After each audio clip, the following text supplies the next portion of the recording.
mình các bạn khởi bây giờ người nhằm bỏ hai là ngó cân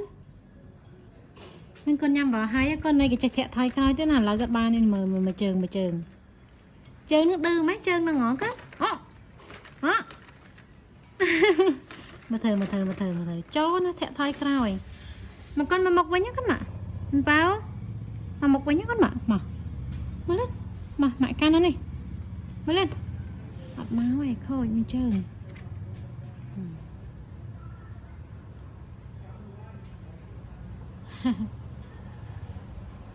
mà chờ một khám lấy cần mà thử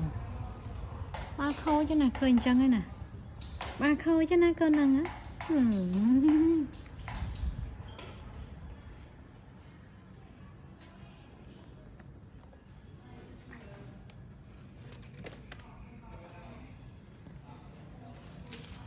nó con này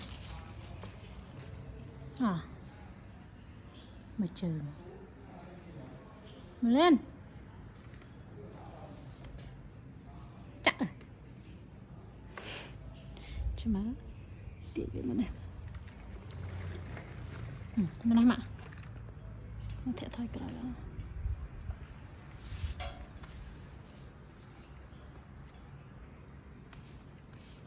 mà thử